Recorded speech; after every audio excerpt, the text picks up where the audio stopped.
Question जो बनता है वो मैं एक बार बता देती हूँ क्या बनता है कि पहले जो हमारा पीडब्ल्यूडी एक्ट 1995 था और उसके बाद जो है आरपीडब्ल्यू। आवाज नहीं आ रही सर। आ रही आवाज आ रही, अच्छी आ रही। आवाज आ रही है यार, चलने दीजिए क्लास। डिस्टर्बिंग करना जरूरी है। भैया आप लोग बीच में डिस्टर्ब मत करिए, बिल्कुल क्लियर आवाज आ रही है। देखिए ऐसी चीजें हैं, पहले अगर आप कुछ बोलते हैं ना, आवाज आ रही है या स्क्रीन एक बार अंश्योर किया करो कि अपना नेटवर्क चेक करें हम पहले फिर बोले, क्योंकि क्लास में ना डिस्टर्बेंस सबको हो जाता है। अगर मेरी तरफ से ऐसा कुछ होगा तो वो सबको प्रॉब्लम होगी, उसमें सर बैठे हैं वो बताते रहेंगे, मॉनिटर कर रहे हैं कि कोई प्रॉब्लम तो नहीं आ रही है। तो बीच में इस तरह से डिस्टर्ब न करें, अपना नेटवर्क जो है पहले चेक करें प्लीज, ठीक है। देखिए सबसे पहले क्या था, एक पीडब्ल्यूडी एक्ट आया 1995 में, उसमें जो थी 7 डिसेबिलिटीज दी आवाज गई, नहीं आ रही। 7 डिसेबिलिटीज दी गई। और उसके बाद जो एक आरपीडब्ल्यूडी एक्ट आया 2016 में, उसमें डिसेबिलिटी जो हो गई थी वो 21 हो गई थी। तो यहाँ से जो क्वेश्चन बनता है पहला तो ये कि पीडब्ल्यूडी में कौन सी डिसेबिलिटीज थी और आरपीडब्ल्यूडी में जो है उनमें नई जो ऐड हुई है, यानी कि अगर हम 21 माइनस 7 कर दें तो जो हमारे पास एक आंसर आता है, तो वो जो डिसेबिलिटीज हैं वो कितनी है, यानी 10 और 11 और 3 जो है 14 डिसेबिलिटीज जो न्यू ऐड हुई है वो कौन सी है, ठीक है। ये क्वेश्चन जो है यहाँ से बनता है, तो इसलिए हम यहाँ से ध्यान से पढ़ते हुए चलेंगे। पीडब्ल्यूडी एक्ट में कौन सी डिसेबिलिटीज थी, पहली ब्लाइंडनेस अंधापन, लो विजन कम दृष्टि, लेप्रोसी क्योर्ड कुष्ठ रोग से मुक्त, या फिर हियरिंग इम्पेयरमेंट श्रवण दोष, लोकोमोटर डिसेबिलिटी चलन संबंधी विकलांगता, नंबर 6 है मेंटल रिटार्डेशन मानसिक मंदता, नंबर 7 है मेंटल इलनेस मानसिक बीमारी। ये 7 डिसेबिलिटी थी पीडब्ल्यूडी एक्ट में। इनको याद रखिएगा कि पीडब्ल्यूडी एक्ट में कौन सी 7 डिसेबिलिटी थी, क्योंकि अगर आपको ये 7 याद हो गई ना तो इनके अलावा जो भी ऐड हुई है वो 21 है, क्योंकि 21 याद करना जरा मुश्किल है, 7 को याद करना इजी है, तो आप इनको याद कर लीजिएगा। उसके बाद हम चलते हैं कि जो पीडब्ल्यूडी एक्ट था उस एक्ट को किसने रिप्लेस कर दिया, किसने हिंदी में चलते हैं, सॉरी, इसको मोनिका जी, कर दिया। मोनिका जी मेरी आवाज सुन पा रहे हैं क्या? हाँ जी सर। 2 से 2.5 मिनट के बाद ऐसा टॉपिक लेके चलिए कि 2 से 2.5 मिनट 2 से 2.5 मिनट लग जाएगा हमको रिकॉर्डिंग में लगाने में ना। तो 2 से 2.5 मिनट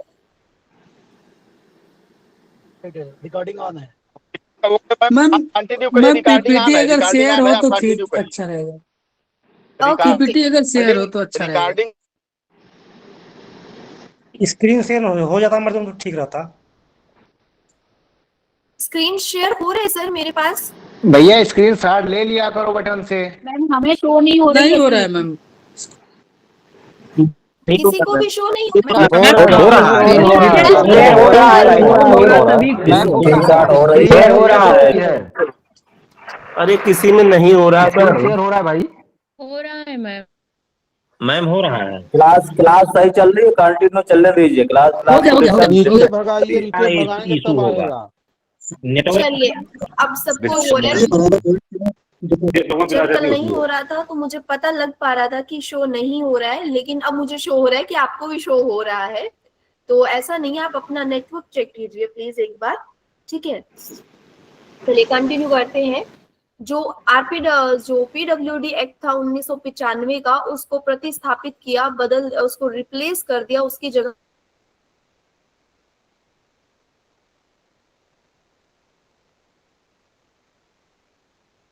आपकी आवाज म्यूट हो गई है। आपकी आवाज म्यूट है। मैडम आवाज नहीं आ रही है आपकी।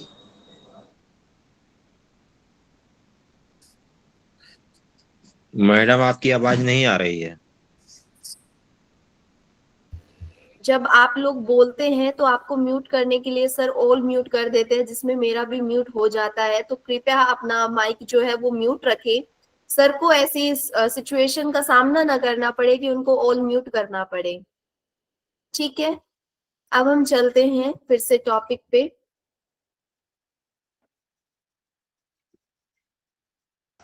चलिए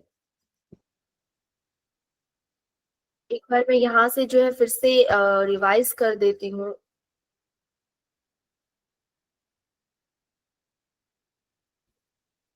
चलिए, जो हमारा 1995 का आरपीडब्ल्यूडी एक्ट पीडब्ल्यूडी एक्ट था, उसको प्रतिस्थापित किया, उसको रिप्लेस कर दिया दिव्यांगजन अधिकार अधिनियम 2016 द्वारा, जिसको हम आरपीडब्ल्यूडी एक्ट 2016 कहते हैं।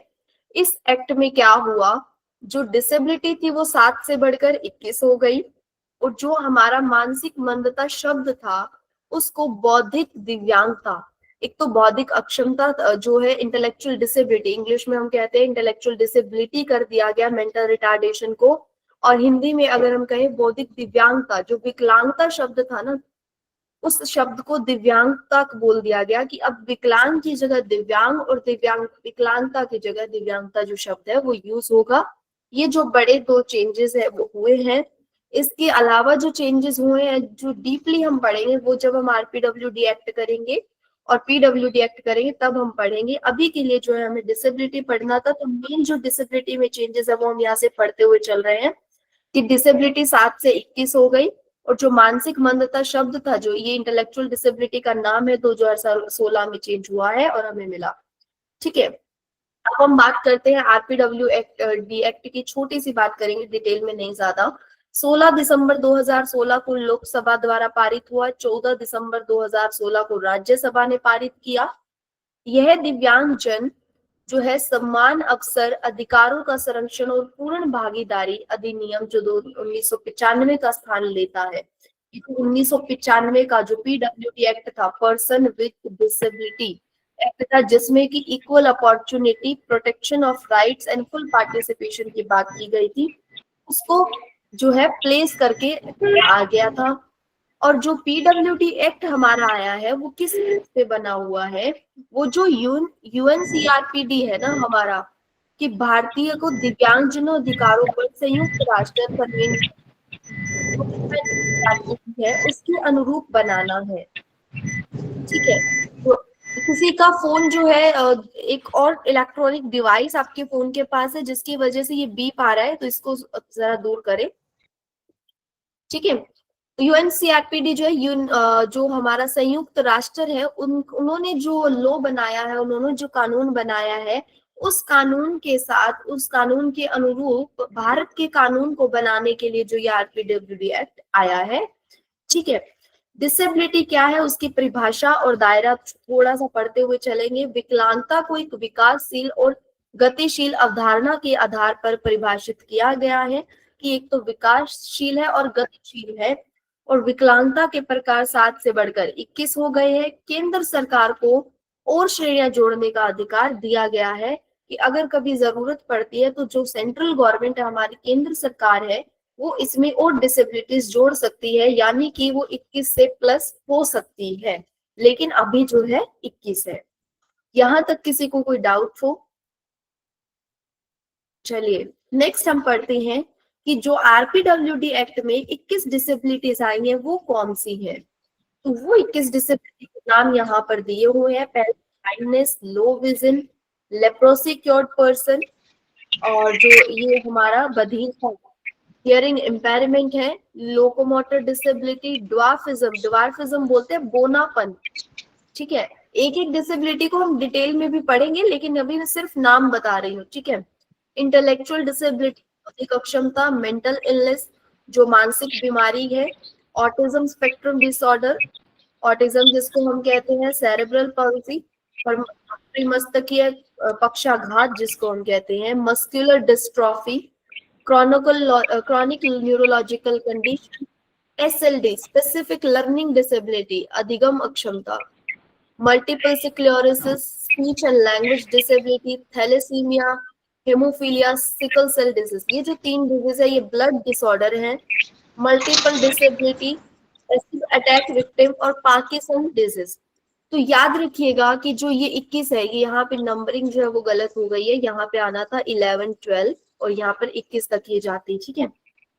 न्यू पॉलिसी ऐड हुई है वो यहाँ पे मेंशन है, speech and language disability add हुआ है, स्पेसिफिक लर्निंग डिसेबिलिटी ऐड हुआ है, एसिड अटैक विद, जिस पे एसिड अटैक जो होता है ना, जिन पे तेजाब का जो अटैक हो जाता है, उन लोगों को भी इनमें ऐड किया गया है। ड्वार्फिज्म, ओनापन, muscular dystrophy, 3 blood disorder, 3 blood disorder है। क्वेश्चन पूछा जा सकता है कि 3 कौन कौन से ब्लड डिसऑर्डर जो है 21 डिसेबिलिटी में इंक्लूड है, तो वो है thalassemia, hemophilia, sickle cell disease, ठीक है। इनके बारे में हम डिटेल में भी बात करेंगे कि कौन सी बीमारी में क्या होता है और क्या चैलेंजेस होते हैं और इनके लिए क्या जो प्रोसेस है वो है, इसकी विशेषताएं क्या है, सब चीजें हम पढ़ेंगे। अब हम बात करते हैं, ये यहाँ पे ना जो इंग्लिश सिर्फ इसलिए है क्योंकि सिर्फ डिसेबिलिटी के नाम है, इसलिए इंग्लिश में दिए गए हैं, बाकी जो हमारी पीपीटी है वो हिंदी में ही रहेगी, कोई चिंता ना करे इस बात पे। फिजिकल डिसेबिलिटी जो यानी शारीरिक जो है वो कौन कौन सी है, उसको देखो 3 पार्ट में डिवाइड किया गया, A, B, C, D, क्योंकि आपसे क्वेश्चन पूछा जाएगा कि इनमें से कौन सी जो है शारीरिक अक्षमता है या दिव्यांगता है, कौन सी जो है इंद्रिय से है, कौन सी ब्लड से रिलेटेड है, खून से या रक्त से रिलेटेड है, इस तरह से क्वेश्चन पूछे जाते हैं। तो इसलिए जो एक है हम क्लासिफिकेशन एक जो है वो कर रहे हैं कि इनको कैसे बांटा गया है। लोकोमोटर डिसेबिलिटी जो गति से रिलेटेड होती है, जिसमें कि हमारी बोन्स यानी हड्डियां, जोड़ हमारे जॉइंट यानी जोड़, और मसल्स हमारी मांसपेशियां, हड्डियों से, जोड़ों से और मांसपेशियों से रिलेटेड जो भी प्रॉब्लम होती है जिसकी वजह से हम चल फिर नहीं पाते, वो किस में आती है, लोकोमोटर डिसेबिलिटी में आती है। जैसे कि leprosy cured, cerebral palsy, dwarfism, muscular dystrophy, acid attack victim, इन सब में ही क्या होता है, हमारी हड्डियों पर, जोड़ों पर और हमारी मांसपेशियों पे जो है प्रॉब्लम रहती है, उस वजह से ये क्या है, लोकोमोटर में आते हैं। फिर जो फिजिकल का एक पार्ट है वो है विजुअल इम्पेयरमेंट, यानी कि इसको जो कहते हैं, इसमें अंधापन आएगा हमारा, और एक आएगा कम दृष्टि। एक तो बिल्कुल ही अंधा है, कुछ भी नहीं दिखता, और एक है जिसको कम दिखता है लेकिन एक आम इंसान के जितना नहीं दिखता है, या एक नॉर्मल आईज है जिनकी नॉर्मल सामान्य आंख तो दिखता है, उतना नहीं देख पाते हैं। फिर है हियरिंग इम्पेयरमेंट यानी श्रवण बाधिता, उसमें है डेफ और हार्ड, यानी एक तो बहरा बिल्कुल ही कि बिल्कुल ही नहीं सुनता, एक जिसको ऊंचा सुनता है और बहुत ज्यादा ऊंचा सुनता है, थोड़ा। फिर है स्पीच एंड लैंग्वेज डिसेबिलिटी। तो ये जो हमारे 4 हैं, चारों ही किस में आते हैं, फिजिकल में आते हैं, शारीरिक जो अक्षमता है उसमें आते हैं। इसके बाद जो है इंटेलेक्चुअल डिसेबिलिटी, दूसरा कौन सा है, पहला था शारीरिक अक्षमता यानी फिजिकल डिसेबिलिटी, दूसरा है intellectual disability. Intellectual disability mainly जो है स्पेसिफिक लर्निंग डिसेबिलिटी को ऐड करता है, यानी जो अधिगम अक्षमता है जिसमें डिसलेक्सिया, डिस्ग्राफिया और डिसकैल्कुलिया आता है। डिसलेक्सिया हमारे पढ़ने से रिलेटेड है, और डिस्ग्राफिया हमारा लिखने से लेकर है, और डिसकैल्कुलिया हमारा मैथ यानी गणितीय जो नंबर्स का जो कॉन्सेप्ट होगा कि टाइम बता पाना, नंबर्स को कंपेयर कर पाना, वो जो आएगा वो डिसकैल्कुलिया में आएगा। दूसरा ऑटिज्म स्पेक्ट्रम डिसऑर्डर, तो ये जो है दोनों ही इंटेलेक्चुअल डिसेबिलिटी में आते हैं। फिर है मेंटल बिहेवियर जो कि मेंटल इलनेस जिसमें आता है, ओनली मेंटल इलनेस ही इसमें आएगा, जिसमें कि कोई स्ट्रेस वगैरह हो जाता है ना, किसी को स्ट्रेस है, एंजाइटी है, परेशान है, और ये शॉर्ट टाइम की होती है, ठीक है। जो मेंटल बिहेवियर होता है ना, मेंटल इलनेस, ये हमेशा छोटे टाइम की होती है और इसका मेडिसिन से इलाज हो सकता है, पूरी रूप से ठीक हो सकती है। अगर पूछा जाए कि डिसेबिलिटीज में कौन सी ऐसी डिसेबिलिटी है जिसको पूर्ण रूप से जो है सही किया जा सकता है, वो यही है मेंटल इलनेस। बाकी सब में सुधार किया जा सकता है लेकिन पूरी तरह से ठीक नहीं किया जा सकता। नंबर 4 पे है disability due to chronic neurological condition, यानी जो हमारा ब्रेन है उसमें जो हमारी संरचना होती है ना ब्रेन की, आपने इस तरीके से ब्रेन जो है बना देखा, उसके अंदर जो संरचनाएं होती है, वो संरचना जो होती है ना वो अलग तरह से बन जाती है। तो उसमें है कि मल्टीपल स्क्लेरोसिस और पार्किंसंस, ये 2 डिजीज है। पार्किंसन डिजीज जो है वो किसी पर्सन के नाम पे है, ये पार्किंसन थे उन्हीं के नाम पे जो इसकी डिजीज है, इनको हम डिटेल में पढ़ेंगे। तो इनमें क्या होता है, हमारा नर्वस सिस्टम होता है ना, हम कहते हैं कि हमारी जो रीढ़ की हड्डी है या नर्वस, उसमें क्या है, एक स्पाइना बाइफिडा होता है, वहां से इंस्ट्रक्शन जाती है, अनुदेश जाता है हमारे दिमाग को कि क्या करना है। अगर हमारे सामने एकदम से कोई हमारी आईज के ऊपर ऐसे करेगा, हमारी आईज जो ऑटोमेटिकली बंद हो जाती है, एकदम से झपक जाती है। वो क्यों झपकती है? जैसे हमारे आंखों के सामने कुछ आता है, हमें लगता है कि वो लगेगा, तो वो चीजें हमारे ब्रेन से आ रही है। देखो कितना नैनो सेकेंड्स का टाइम लगता है कि हमारी आंखों ने कुछ देखा और वो ब्रेन तक पहुंच गया और ब्रेन ने एकदम से बचाव करने का जो है मैसेज भेज दिया है। तो वो जो सिस्टम है, एक इंफॉर्मेशन है, वो प्रोसेस नहीं हो पाती, उस वजह से ये जो प्रॉब्लम्स है। और मेनली जो इंटेलेक्चुअल डिसेबिलिटी है उसमें भी ऐसा ही होता है, देखा जाए तो इनमें बहुत माइनर डिफरेंस है, वो हम पढ़ेंगे। अभी नेक्स्ट जो है हमारा ब्लड डिसऑर्डर, जो 3 मैंने बताए थे, हीमोफीलिया, थैलेसीमिया और सिकल सेल डिजीज। ठीक है, आई होप आपको डिसेबिलिटी समझ आ गई होगी, किस डिसेबिलिटी है, कौन सी किस ग्रुप में आती है, वो भी आपको पता लग गया। नंबर 6 है मल्टीपल डिसेबिलिटी, यानी बहु विकलांगता।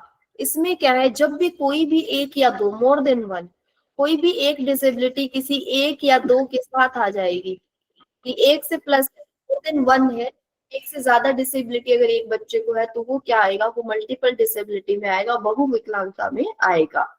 ठीक है, अब हम बात करते हैं विजुअल इम्पेयरमेंट को, आज हम डिटेल में पढ़ेंगे। अब तक हमने पढ़ा था डिसेबिलिटी कौन सी है, पहले कितनी थी, अब कितनी हो गई है। ठीक है, फिर हमने पढ़ा डिसेबिलिटी के ग्रुप्स कौन से हैं, कौन सी डिसेबिलिटी किस ग्रुप में आती है, वो हमने कर लिया। अब हम विजुअल इम्पेयरमेंट, दृश्य क्षीणता जो है उसको पढ़ेंगे, वो क्या है। इम्पेयरमेंट या दक्षिण क्षीणता एक ऐसी स्थिति है जिसमें अंधापन या कम दृष्टि शामिल है। दो सिचुएशन है, अंधापन बिल्कुल नहीं दिखता या कम दिखता है, जहां व्यक्ति को चिकित्सा उपचार या मानक अपरिवर्तक सुधार के बाद भी आंशिक या पूर्ण दृष्टि हानि का अनुभव होता है।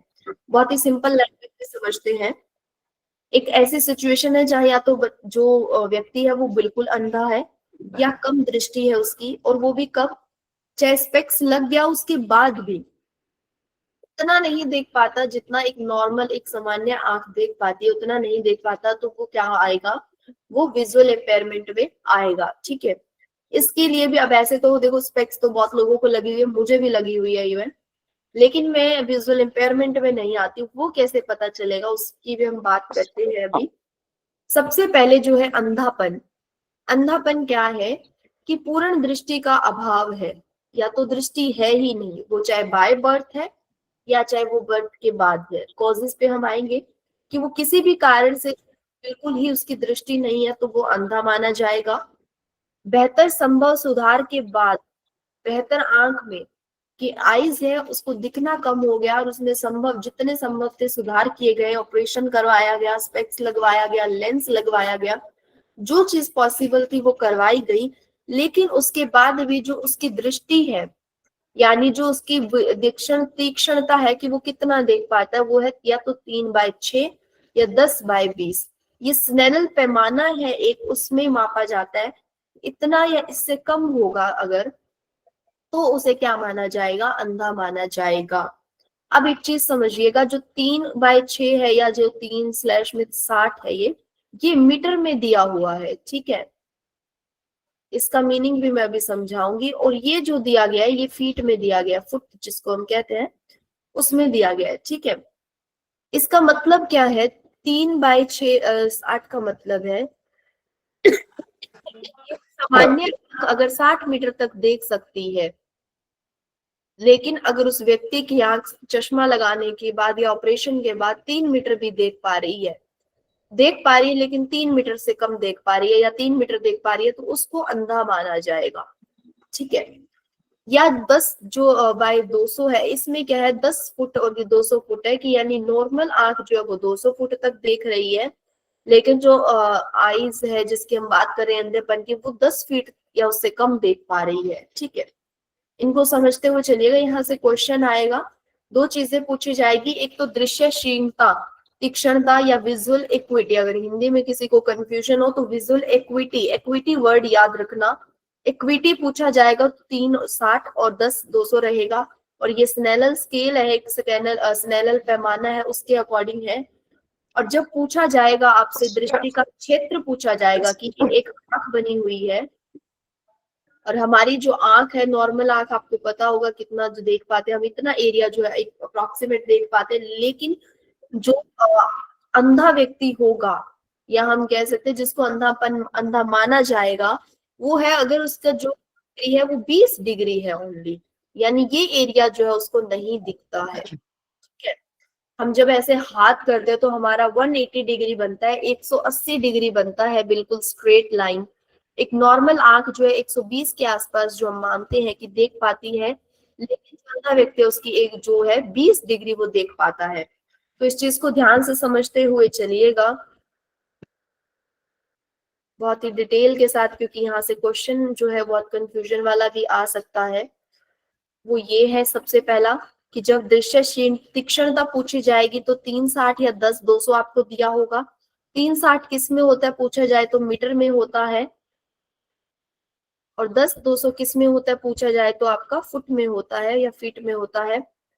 दृष्टि का क्षेत्र पूछा जाए तो 20 डिग्री या उससे कम क्षेत्र होगा। ठीक है, ये दो चीजें जो है यहाँ पे मेन है, या तो दृष्टि का पूर्ण अभाव है, बिल्कुल नहीं देख पाएगा, अगर देख पाएगा तो ये दो सिचुएशन होगी, उसको अंधापन माना जाएगा। ठीक है, फिर हम बात करते हैं कम दृष्टि। कम दृष्टि किसको माना जाएगा कि एक पर्सन है वो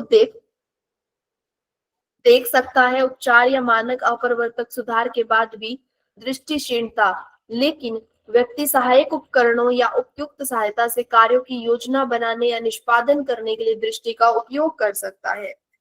कि उसको जैसे स्पेक्स लग गया, लेकिन और स्पेक्स लगने के बाद भी जो उसकी देखने की तीक्ष्णता है, जो ये है ना दृष्टि तीक्ष्णता, जो हमने 3/60 है, कितना था हमारा, एक सेकंड, 10/200 सॉरी 10/200 जो है ये बात की थी, ये लगने के बाद भी अब एक केस वो होगा जिसमें कि बच्चा जो है रेगुलर जो अपनी लाइफ का काम है ना वो भी नहीं कर पा रहा, लेकिन एक है जो काम कर पा रहा है, तो वो क्या कहलाएगा, वो हमारा कम दृष्टि में आएगा। कि जो है सहायक के बाद या जो उसको सहायता दी जा सकती थी उसके बाद जो है कार्यों की योजना बनाने या उसको करने के लिए दृष्टि का उपयोग कर सकता है, तो वो किस में आएगा, वो कम दृष्टि में आएगा। क्लियर है? एक छोटा सा ये बहुत ही जो है कंसाइज में दिया गया, बहुत ही छोटे में पॉइंट वाइज, कि पूरी तरह दृष्टि न होना अंधापन होगा। दृष्टि क्षमता जो है इक्विटी कम होना, कम कितनी, 3/60 या फिर 10/200 ये होना। क्षेत्र जो बहुत कम होना, और बहुत कम कितना, 20 डिग्री या उससे कम होना। कम दृष्टि वाले इलाज या सामान्य चश्मे के बाद भी आंखों की क्षमता पूरी तरह ठीक ना होना, लेकिन व्यक्ति अपनी दृष्टि का उपयोग करके किसी कार्य को योजना बनाने में या उसको करने में सक्षम है। विशेष उपकरण या सहायक यंत्र जैसे कि लेंस, मैग्नीफायर या लार्ज प्रिंट यूज कर लेते हैं, तो वो कम दृष्टि में आएंगे। ठीक है, दोनों ही चीजें हो गई है क्लियर हमारी, कि बिल्कुल नहीं देख पाना या बहुत कम दूर तक देख पाना अंधापन है, कुछ देख पाना लेकिन मदद के बिना पूरी तरह जो सक्षम नहीं होना कम दृष्टि है। ठीक है, चलिए अब हम चलते हैं नेक्स्ट पे। ये जो है कुछ टॉपिक है या कुछ हम कह सकते हैं पॉइंट्स है जो विजुअल इम्पेयरमेंट से पूछे जाते हैं। सबसे पहले जो विजुअल इम्पेयरमेंट है दृश्यहीनता है, इसकी बात किसने की थी? जो विजुअल इम्पेयरमेंट की एजुकेशन की अगर बात करें, इन बच्चों की शिक्षा की बात जो की थी वो वैलेंटिन हायो ने की थी, और ये जो है फ्रांस के थे, और इन्होंने जो है पहला स्कूल खोला था फ्रांस में, इंस्टीट्यूशन नेशनल डेंस जून्स एवुगेल्स।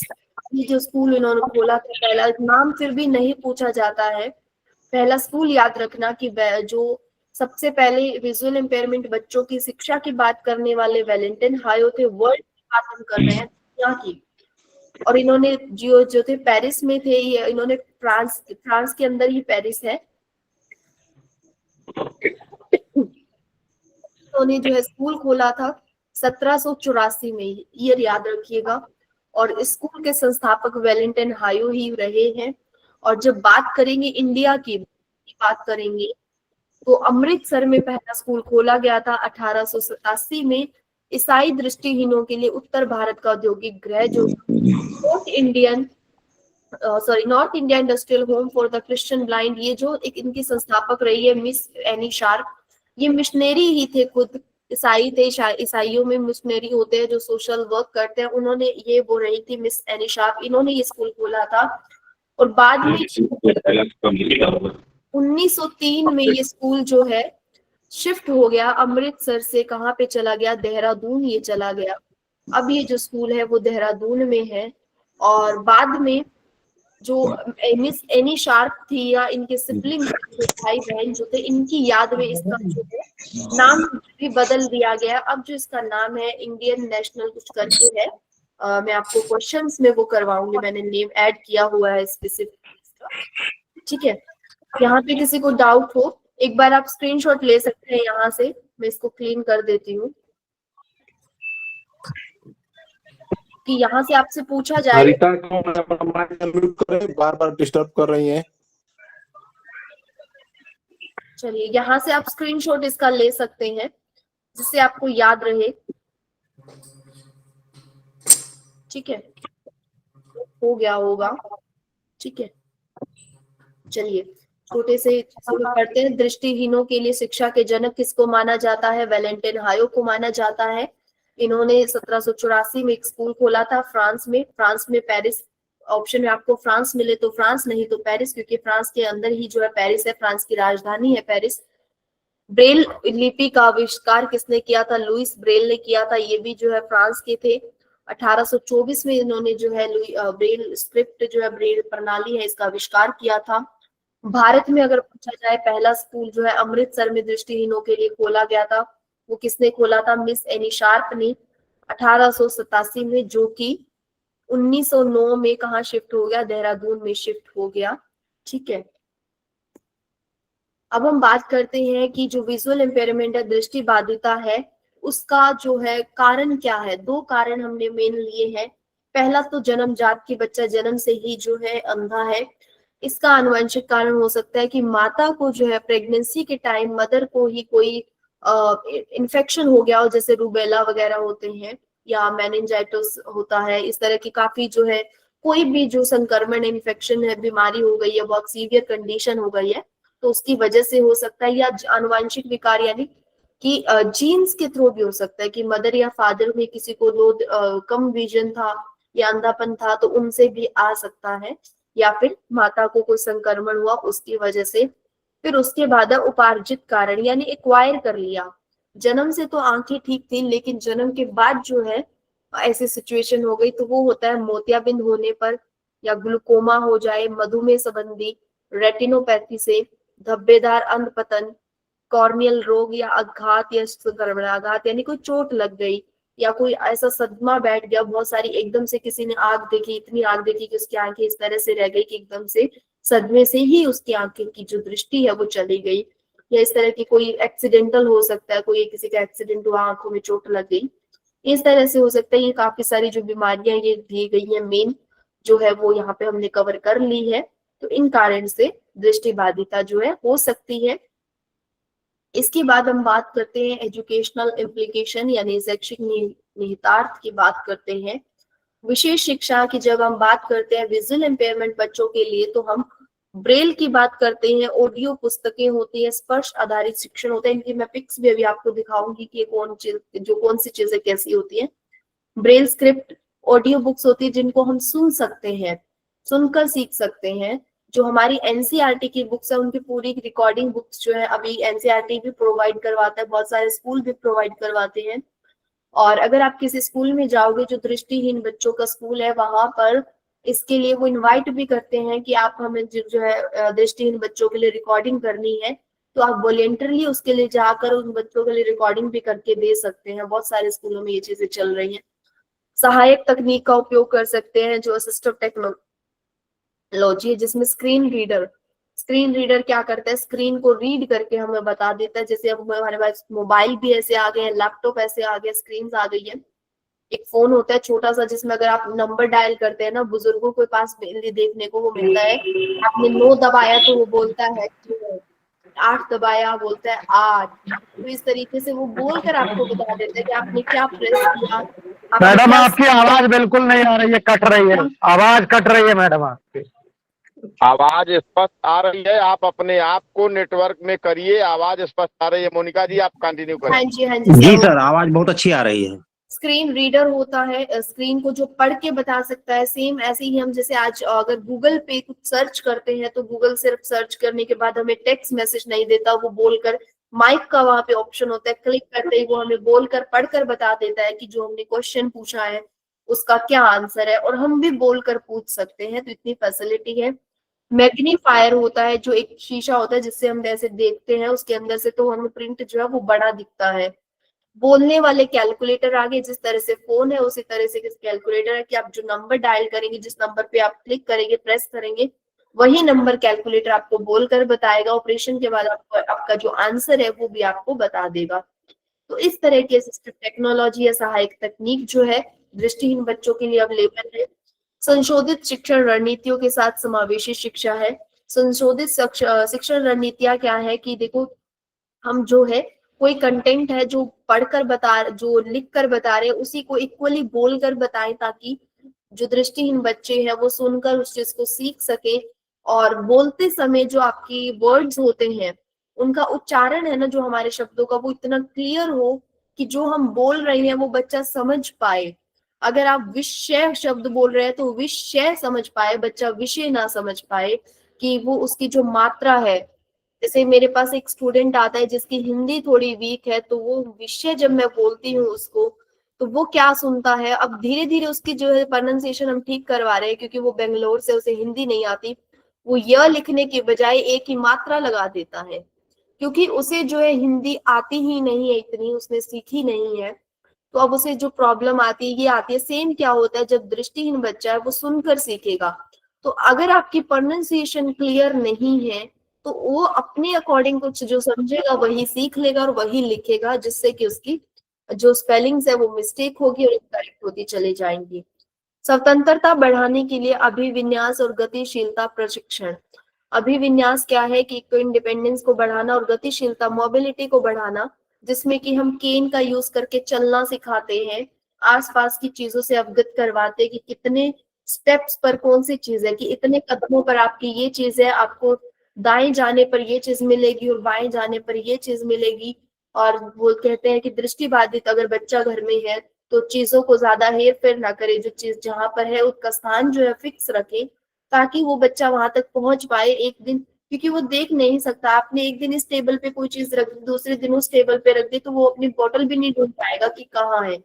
तो चीजों का जो स्थान होता है बच्चों को इंट्रोड्यूस किया जाता है, उनको बताया जाता है कि इतने कदमों पे इस दिशा में आपकी ये चीज है, और वो चीज जो है फिक्स रहती है कि आपको वही रखनी है। ठीक है, इस तरह की कुछ जो है स्ट्रेटेजीज यूज की जाती हैं।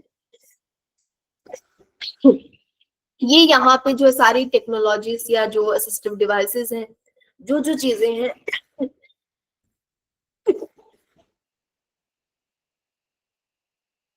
तो हमने दिए। ये है हमारा मैग्नीफायर, ये है ब्रेल स्क्रिप्ट जिसमें ABCD लिखा हुआ है, और ये होता है अबेकस जिसमें बच्चे को टेबल्स, काउंटिंग्स, जो है एडिशन, सब्ट्रैक्शन है, जो चीजें हम सिखाते हैं। ये ब्रेल सेल्स है। यहाँ से याद रखना, एक क्वेश्चन बनता है कि ब्रेल सेल्स में कितने डॉट होते हैं, तो 6 डॉट होते हैं। ब्रेल स्क्रिप्ट किसने दी थी? लुइस ब्रेल ने दी थी 1824 में। और कितने डॉट्स होते हैं? 6 डॉट होते हैं। और ये भी याद रखना किस डायरेक्शन में होते हैं। देखो पहले जो है ऊपर से नीचे की ओर होते हैं 1 2 3, 1 2 3, और फिर दूसरी तरफ होते हैं 4 5 6। ये याद रखना, क्योंकि जब हम राइटिंग सिखाते हैं ना ब्रेल स्क्रिप्ट में, तो टीचर इस तरीके से सिखाते हैं कि ए का मतलब है कि आपको फर्स्ट डॉट में टिक करना है, बी का मतलब 1 2, सी का मतलब 1 4, देखो ऐसे है, डी का मतलब 1 4 5, ई का मतलब है 1 5। तो इस तरीके से जो नंबर्स का जो है ना ये हमने दिया है वो फिक्स है। ये मत समझना कि हमने किसी भी तरह से जो काउंटिंग करने के लिए 6 लिखा है, ऐसा नहीं है। काउंटिंग के लिए नहीं लिखा, ये फिक्स है इनका स्थान कि यही नंबर 1 है और इसी का नंबर 5 होगा। ठीक है, ये है हमारी ब्रेल स्क्रिप्ट की स्लेट है। जैसे हमारे पास नॉर्मल स्लेट होती है वैसे ये ब्रेल स्लेट है, इसको ब्रेल स्लेट बोलते हैं। और ये जो है जिससे हम इस पे जो है ये निप करते हैं, प्रेस करते हैं, जिससे इसको स्टाइलस बोला जाता है। ठीक है, तो अगर आपको ऑप्शन में दिया हो कि निम्नलिखित में से कौन से जो उपकरण है दृष्टिहीन बच्चा या दृष्टिबाधित बच्चों के लिए यूज किया जाता है, वहां पे कहीं नाम दिया हो स्टाइलस या ब्रेल स्लेट, वो जो है इनके लिए यूज होते हैं, याद रखना। स्टाइलस कोई अलग नहीं है, इन्हीं के लिए होता है। ये जो है टेक्टाइल एक चीजें हैं जिसको टच करके बच्चा सीख सकता है। अगर 5 यहाँ पे लिखा हुआ है तो यहाँ पे 5 है, 1 2 3 4 5, इस तरह से बच्चा टच भी कर सकता है, उनको काउंट भी कर सकता है। तो ये है जिसको कि टच करके, छू कर बच्चा फील करके, महसूस करके सीख सकता है।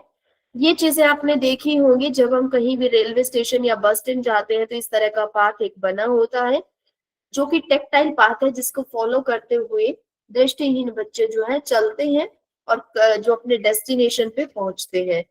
ये केन है जिसका यूज करके अपने आसपास की चीजों को चेक करते हैं, आगे चेक करते हैं कि जिस डायरेक्शन में हम जा रहे हैं कोई खड्डा तो नहीं है, कोई वहां पे सामान तो नहीं है या कोई व्यक्ति तो नहीं है, चेक करते हैं। यहाँ से भी क्वेश्चन पूछा जाता है कि केन का रंग कैसा है। सफेद रंग की ये केन होती है ताकि दूसरे को व्यक्ति को भी देख जो है क्लियरली दिखे ये, ठीक है। ये हमारे डिवाइसेस थे। अब हम बात करते हैं कि सरकारी प्रावधान क्या है और सहायता क्या मिल रही है दृष्टिहीन बच्चों को। जो हमारा PWD एक्ट है उसके अंदर जो है रिजर्वेशन मिला है, इनको कोटा मिला, कितना 4% कोटा दिया जाता है। जो नॉर्मल जो सभी डिसेबिलिटी है, सभी दिव्यांगजनों के लिए 4% जो है कोटा दिया गया है, और दृष्टिबाधित व्यक्तियों के लिए उसके अंदर भी उप कोटा अलग से मेंशन है।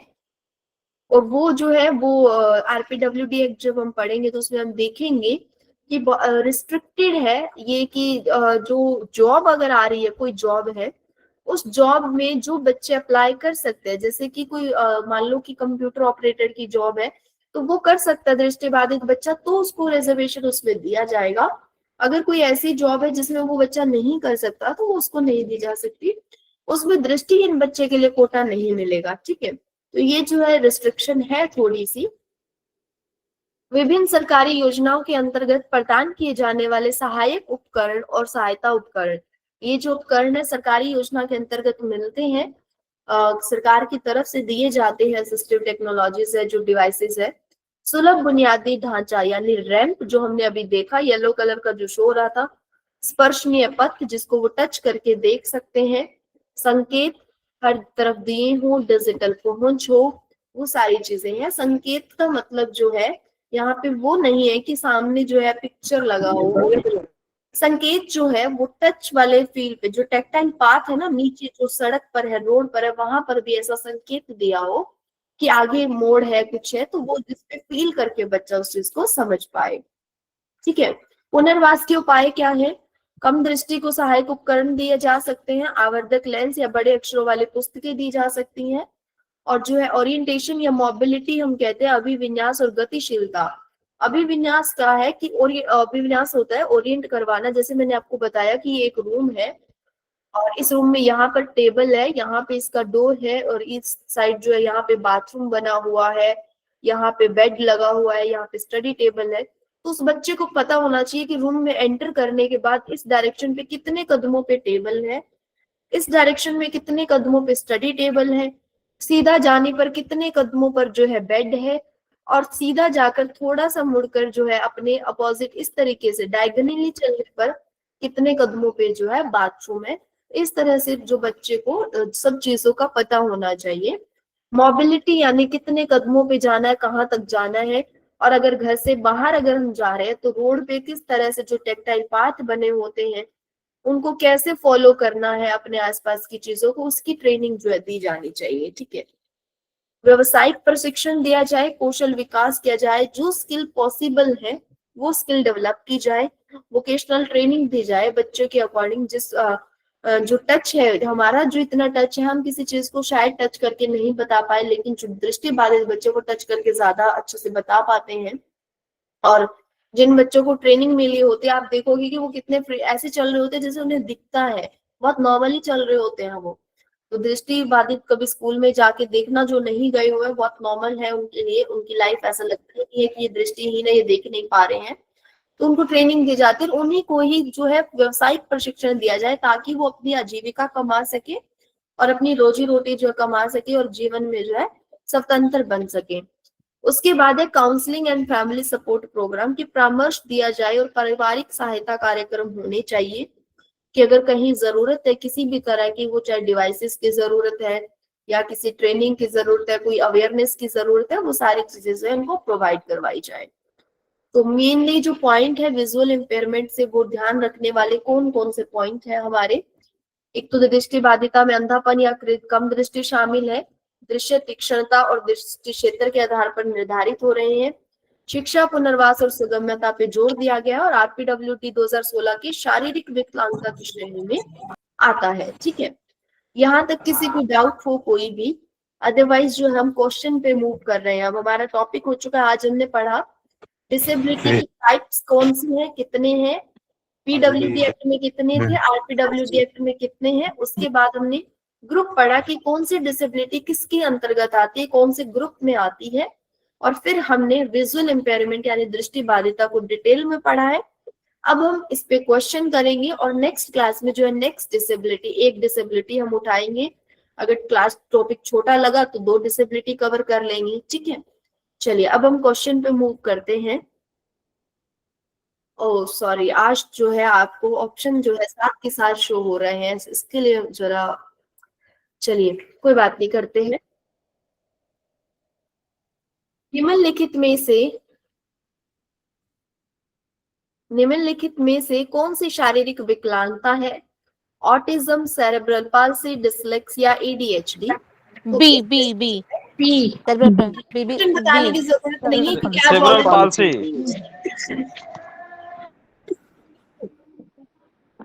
आज ऑप्शन नहीं बताएं प्लीज, क्योंकि ऑलरेडी टिक किया हुआ है। ऑलरेडी जो है टिक किया हुआ है। वो जो स्लाइड्स थी वो जो है एडिटिंग जो है इनकी रहती है अभी। चलिए आज ऑप्शन आप नहीं बताएंगे, मेंशन है ऑलरेडी, हम पढ़ते हुए चलेंगे सिर्फ। ठीक है, क्लास की बाद जो आपको पीपीटी मिलेगी उसमें मैं जो क्वेश्चंस है इनके टिक अगर आप कहते हो तो मैं हटा के दे दूंगी, आप फिर से ट्राई कर लीजिएगा। निम्नलिखित में से कौन सी एक शारीरिक विकलांगता है? तो वो है सेरेब्रल पाल्सी। ठीक है, दृष्टि बाधा किस इंद्रिय को प्रभावित करती है? तो किसको प्रभावित करती है? हमारी आंख को प्रभावित करती है, ना ही तो कान, जीभ और त्वचा पे इनका कोई असर नहीं होता है। श्रवण बाधा किस प्रकार की विकलांगता से संबंधित है? जो श्रवण है, सुनता है हम कान से है, और कान से याद रखोगे सेंसरी। देखो सेंसरी जो होता है संवेदी होता है, जिसमें हमारे 5 इंद्रियां होती है ना, उनसे ध्यान रखना। जो इंद्रियां है 5 इंद्रियों से रिलेटेड जो आएगा वो आएगा हमारा सेंसरी में, संवेदी में आएगा। ठीक है, ऑटिज्म स्पेक्ट्रम विकार किस प्रकार की विकलांगता है? लर्निंग अधिगम विकलांगता, विकासात्मक विकलांगता, शारीरिक विकलांगता या संवेदी विकलांगता? तो ऑप्शन हमारा जो है बी करेक्ट है, विकासात्मक विकलांगता। एक चीज ध्यान में रखिएगा, विकलांगता शब्द जो है वो दिव्यांगता से अब जो है रिप्लेस हो गया है। ये जो हम जब ट्रांसलेट करते हैं तो अभी भी विकलांगता शो करता है, ये टेक्निकल एरर है अभी भी जो हमारे एडिटिंग में। तो ये जब भी आप गूगल पे जाएंगे या किसी भी ऐप से ट्रांसलेट करेंगे ना इंग्लिश टू हिंदी, तो आपको विकलांगता ही देगा। तो उस चीज को खुद से याद रखें कि जब पूछा जाए आपसे तो आप दिव्यांगता ही मेंशन करें। ठीक है, गतिशील विकलांगता यानी लोकोमोटर डिसेबिलिटी मैंने बताया था, चलने फिरने से रिलेटेड। इसमें कौन कौन सा होता है? एक तो बोन्स हमारी हड्डियां, और जोड़ हमारे जॉइंट्स, और कौन सा था? मसल्स यानी हमारी मांसपेशियां। इन तीनों से रिलेटेड जो होता है वो लोकोमोटर में आता है। तो इन चीजों से हम क्या करते हैं, क्या हड्डियों से, जोड़ों से, जो मांसपेशियों से ना ही तो हम बोलते हैं, ना ही हम देखते हैं, और ना ही हम सुनते हैं। तो इनसे हम क्या करते हैं? चलते हैं, गति हमारी जो प्रभावित होती है। इनमें से कौन सी एक संवेदी विकलांगता है? संवेदी यानी जो इंद्रियों से रिलेटेड है। 5 जो हमारे सेंसेस है, जो हमारा कान है, नाक है, आंख है, तो वो है हमारी ब्लाइंडनेस, अंधता या दृष्टिबाधिता। ठीक है, ओके, क्वेश्चन नंबर जो है चेंज नहीं हुआ। अंधता का अर्थ क्या है? ब्लाइंडनेस क्या है? देखने में असमर्थता। चलने से रिलेटेड नहीं है, सुनने से नहीं है, बोलने से नहीं है, क्या है? देखने में असमर्थता, अंधता है। भारत में विकलांग व्यक्तियों के अधिकारों की रक्षा कौन सा कानून करता है? तो ये याद रखना कि जब अधिकारों की रक्षा की बात आएगी तो हमारे अधिकारों की रक्षा कौन करता है? RPWD एक्ट जो 2016 में आया वो हमारे अधिकारों की रक्षा करता है। सहायक प्रौद्योगिकी, असिस्टिव टेक्नोलॉजी का मुख्य उद्देश्य क्या है?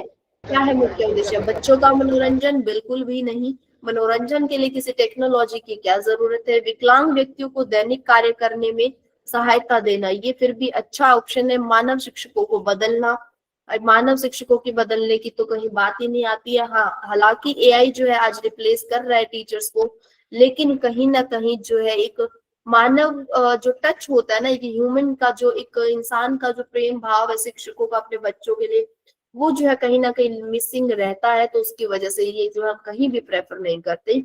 प्रतिस्पर्धा बढ़ाना बिल्कुल भी नहीं। तो हमारा सही ऑप्शन क्या होगा? सहायक प्रौद्योगिकी का मुख्य उद्देश्य क्या है? विकलांग व्यक्तियों को दैनिक कार्य करने में सहायता देना। ठीक है। ब्रेल लिपि मुख्यतः किन लोगों द्वारा यूज की जाती है? ये हम पढ़ चुके हैं। जो दृष्टिबाधित व्यक्ति है उनके द्वारा ये यूज की जाती है। दृष्टि बाधा क्या है? देख न पाना या पूर्ण रूप से आंशिक रूप से जो है दृष्टि कहीं ना कहीं हमारी प्रभावित है, तो वो होगा। इसमें आपको ये भी मिल सकता है कि देख नहीं पाना, कम दृष्टि होना या नुकसान होना। जो है ऑप्शन देखो किस तरह से आपको मिला, दृष्टि का पूर्ण या आंशिक नुकसान है, वो क्या है? दृष्टि बाधा है। कौन सा उपकरण दृष्टि बाधित व्यक्तियों को मुद्रित पाठ पढ़ने में, मुद्रित यानी जो हम ब्रेल लिपि से वो करते हैं ना, मुद्रित कर देते हैं डॉट डॉट लगा के, पढ़ने में मदद करता है? तो सॉरी, मुद्रित यानी कि प्रिंटेड, सॉरी ब्रेल वाला नहीं है, प्रिंटेड। जैसे आपके सामने ये है तो ये क्या है? मुद्रित है। तो कौन सा करता है? स्क्रीन रीडर करता है। स्क्रीन को जो पढ़कर बता देगा, रीड करके हमें बता देगा, और विजुअल इम्पेयर्ड जो बच्चा उस चीज को सुन लेगा और सुनकर सीख लेगा। ब्रेल लिपि किस पर आधारित है? जो 6 बिंदु है हमारे, उस पर आधारित है। चलिए ऑप्शन में देखते हैं। ध्वनि प्रतीक है? बिल्कुल नहीं। स्पर्श से महसूस की जाने वाली उभरी हुई बिंदु है? बिल्कुल सही। उभरी हुई बिंदुएं ही क्या है? जो ब्रेल स्क्रिप्ट है हमारी, उसमें आती है। ओरिएंटेशन और मोबिलिटी प्रशिक्षण, देखिए कुछ वर्ड्स हमारे होते हैं जो हिंदी और इंग्लिश में ना सेम आ जाते हैं। सेम आपको पेपर में भी देखने को मिलेगा। ऐसा नहीं है कि सिर्फ यहाँ पर है, पेपर में भी आपको कुछ वर्ड्स मिलेंगे। तो मैं हमेशा कहती हूँ कि बाइलिंगुअल पढ़िए, क्योंकि टीचर्स हैं, हम ये क्लेम नहीं कर पाएंगे कि आपने हिंदी में लिख दिया था या इंग्लिश में लिख दिया था। पेपर में दोनों ही चीजें आ सकती हैं। तो ओरिएंटेशन मैंने अभी आपको रूम बनाकर बताया था कि रूम में कौन सी चीजें कहाँ पड़ी है, वो बताऊं। मोबिलिटी जो है, ओरिएंटेशन और मोबिलिटी यही चीज है। ये इनको ट्रेनिंग दी जाती है दृष्टि बाधित व्यक्तियों को। और ये किसमें सहायता करता है? ये आसपास के वातावरण में सुरक्षित रूप से चलने में सहायता करता है। ठीक है। ऑप्शन आपको मिलेंगे स्मरण शक्ति बढ़ाने में। कोई इसका ये ना लगाए कि हमने अगर कदम याद करवा दिए थे बच्चे को कि 5 कदमों पर ये है तो 4 कदमों पे ये है तो स्मरण शक्ति बढ़ा रहा है, बिल्कुल भी नहीं। स्मरण शक्ति बढ़ाने के लिए बिल्कुल नहीं है। आसपास के वातावरण में बच्चा सुगम्यता से चल फिर पाए और हर चीजों तक अपनी पहुंच बना सके, किसी पे डिपेंड ना रहे, इसलिए हम ये ट्रेनिंग दे रहे हैं। ठीक है। तो ऑप्शन हमेशा इसका जो है आसपास के वातावरण में सुरक्षित रूप से चलने फिरने में, ये ऑप्शन जो है करेक्ट रहेगा। निम्नलिखित में से कौन सा संगठन दृष्टिबाधित व्यक्तियों के कल्याण के लिए विश्व स्तर पर कार्य करता है? वो है WHO, विश्व स्वास्थ्य संगठन जो है वो इनके कल्याण के लिए जो है कार्य करता है। नेक्स्ट है हमारा क्वेश्चन, अंधों के लिए ब्रेल पद्धति का आविष्कार किसने किया था? तो ये किया था लुईस ब्रेल ने। ठीक है। ब्रेल प्रणाली किस देश में विकसित की गई थी? ये भी फ्रांस में की गई थी। और फ्रांस में क्या हुआ था? फ्रांस में पहला स्कूल खुला था। जो दृष्टिहीन बच्चे हैं उनके लिए पहला स्कूल किसमें खुला था? फ्रांस में खुला था। नेक्स्ट है, विश्व का पहला अंध विद्यालय कहाँ स्थापित किया गया? ये लो आ गया, पेरिस और फ्रांस। पेरिस क्या है? राजधानी है फ्रांस की, तो पेरिस में जो है ये स्कूल खोला गया था। विश्व का पहला अंध विद्यालय किसने स्थापित किया था? वैलेंटिन हाउई ने किया था। स्पेलिंग इंग्लिश वाली याद रखना, आपको हिंदी में हाउ ए भी लिखा मिल सकता है हाउ ई भी मिल सकता है, दोनों ही मिल सकता है। तो इसका जो इंग्लिश वाला स्पेलिंग है वो आप जरूर याद रखें, या वैलेंटाइन याद रख लीजिएगा, ठीक है। भारत का अंध विद्यालय कहाँ स्थापित किया गया था? वो अमृतसर में किया था। अगर पूछे कि वर्तमान में ये स्कूल कहाँ पर है, तो वर्तमान जो है ये कहाँ है? देहरादून में है। और देहरादून में कब जो है शिफ्ट किया गया? वो किया गया था 1903 में, ठीक है। भारत में पहला अंध विद्यालय किसने शुरू किया? मिस एनी शार्प ने किया। ये कौन थी? ईसाई मिशनरी से ये थी। हमारे क्वेश्चन कंप्लीट होते हैं 20। और आज की क्लास में अगर किसी को कोई मुझे बताइए प्लीज। हेलो, हाँ मैम, मुझे पूछना हाँ था, जी जो सर। अभी आपने वो दृष्टि क्षेत्र बताया था ब्लाइंडनेस का, वो 10 डिग्री होगा कि 20 डिग्री होगा? जरा उसको क्लियर कर दीजिए। 20 डिग्री क्षेत्र जो है हमारा 20 डिग्री होगा। और जो हमने इक्विटी की बात की थी, तीक्ष्णता की बात हमने जो की थी, उसमें हमारा था। यस, बताइए सर, क्या डाउट है आपका? देखिए जो हमने हाँ क्या मैडम। की। हाँ हेलो हेलो मैम, मैडम। जो दृष्ट तीक्ष्णता होगी, हाँ जी, वो शायद वो हमारे हिसाब से तो जो नया मतलब ये मानक है उसमें 10 डिग्री की बात की गई है। देखिए 10 डिग्री, ओके। जो देखिए मैंने जो पढ़ा है वो मैंने 20 डिग्री पढ़ा है। अगर ऐसा कुछ है तो मैं जरूर चेक करूंगी और आपको भी कंफर्म करूंगी कि 10 या 20 कौन सा वाला जो है सही है और एग्जाम में सही कौन सा माना जाएगा, ठीक है। ये मैं आपको जरूर कंफर्म करूंगी। मैंने 20 पढ़ा है अभी तक। Excuse me ma'am, hello ma'am, आपने जो हेलो ये डिग्री है हाँ जी सर। हेलो एक्ट में 10 डिग्री। मैम, हाँ जी सर। 10/62/200 का जरा डिफाइन कर दीजिए मैम। ओके ओके, एक सेकंड दीजिए मुझे, अभी कर देते। स्क्रीन सबको शेयर हो रही है ना, शो हो रही है? हाँ हाँ, अभी तो शो हो रही है। ठीक है।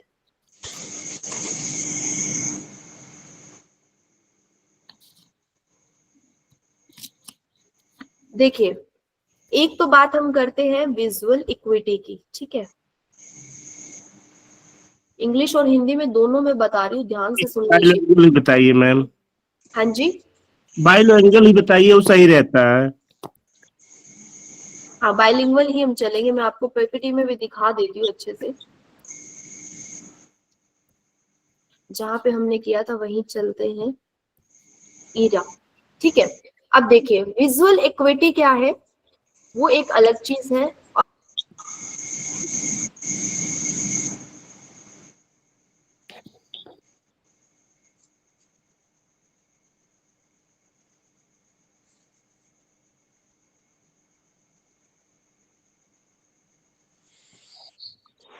अब नहीं आ रही मैम। स्क्रीन नहीं शेयर हो रही है।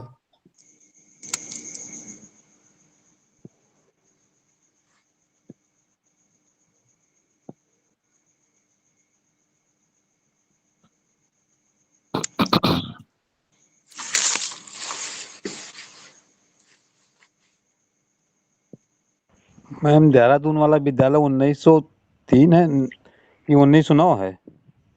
1903 में ही 1903। 3, ठीक है। में अमृतसर से वहां शिफ्ट हुआ।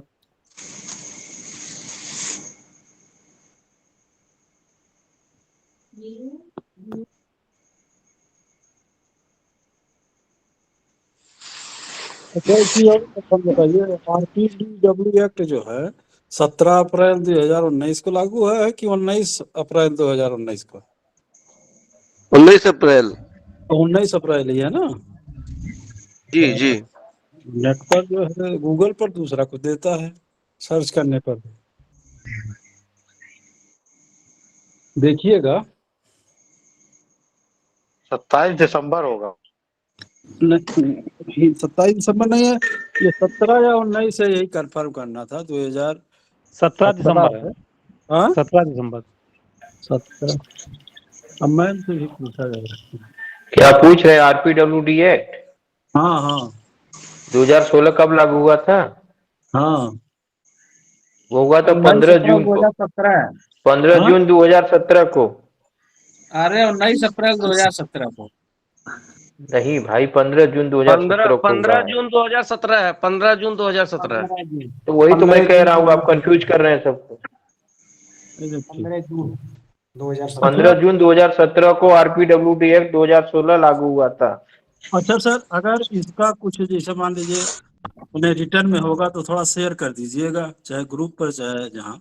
है तो पूरी बुक है, लेकिन अब पूरा बुक कैसे शेयर करेंगे? नहीं नहीं, जो इस पार्ट में जो जहाँ रिटर्न हाँ है हाँ, वही मैं चीज। भेज दूंगा, मैं भेज दूंगा तुरंत। ठीक, ओके, थैंक यू। किस ग्रुप में भेजू बताइए? अरे इसी में जिसमें चल रहा है अपना। अच्छा अच्छा, ठीक है, ओके। क्योंकि अभी इसके पहले कक्षा चल रही थी, वहां पे वो 17 बताए हैं तो वो गलत था, ठीक है। हाँ उसमें ठीक बहुत ठीक। लोग कंफ्यूज हो गए।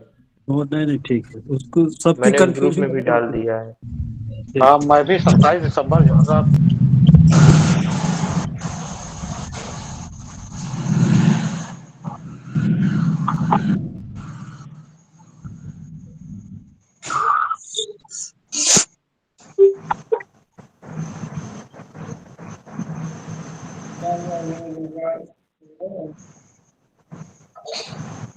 इस अप्रैल को प्रचलन में आया था, हेलो प्रभावी हुआ था ना। हेलो सर हेलो पारित हुआ था, बताए हैं 27 दिसंबर 2016 को पारित हुआ है और 19 अप्रैल 2017 को लागू हुआ है, ये बताए हैं अगली क्लास में। यही तो हम कह रहे थे, 19 अप्रैल 2017 को।